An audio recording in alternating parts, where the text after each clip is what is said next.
सत्संग मोक्ष की दारा, कोई समझ राम का प्यार। सत्संग ब्राह्मण बनिया अक्षत्रिय शूद्र ये चारों कुल ऊंचा। अब देखो परमात्मा की महिमा कितना निर्मल ज्ञान है।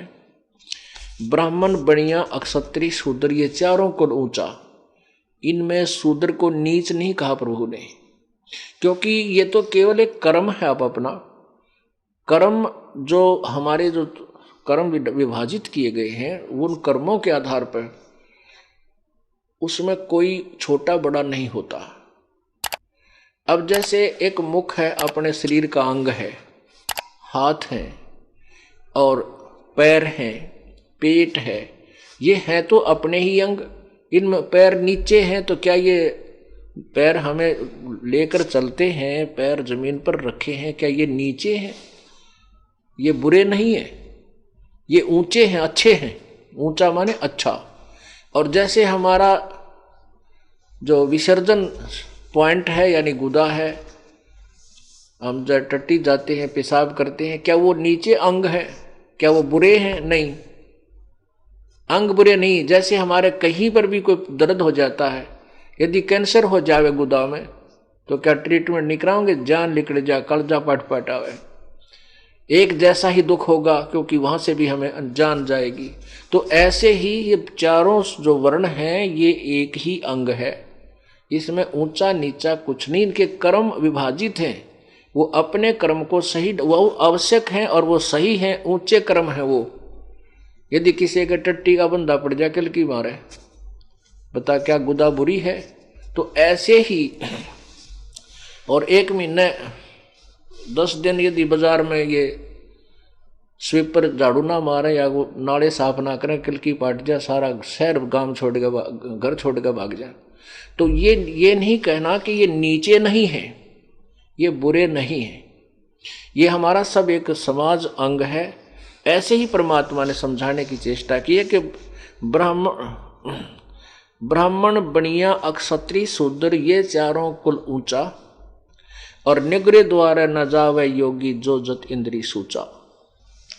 जो निग्रह इन चारों कुलों में यदि कोई गुरु विहीन है, जिसका सदगुरु नहीं है और वो भगवान भक्ति नहीं करता है, इनके द्वार पर मंगन भी ना जाइए, चाहे वह कितने ऊंचे हैं, कितने अच्छे हैं।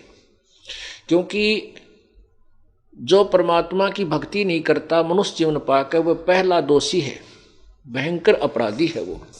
और यदि कोई साधना भी करता है और पूर्ण संत से नाम, नकली गुरु से, जिसने गुरु नहीं बना रखा और भक्ति करता, वो भी अपराधी है।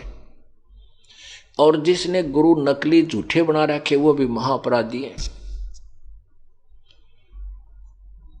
अर्थात भक्ति जो करते हैं वो गुरु बनाकर करें तो फिर कोई दोष नहीं। वहां जाने से, खाना खाने से के उद्देश्य से वहां किसी कारण से आप रुक जाओ किसी के घर में और खाना खाना पड़ जावे तो वो दोषी नहीं है। अब यहाँ पर आपके मन में बड़ी शंका आ जाएंगी कि हमारे तो रिश्तेदार भी नाम ना ले रहे हैं और भी कोई नाम नहीं ले रखा, हम तो मर गए ना। ऐसा कुछ नहीं।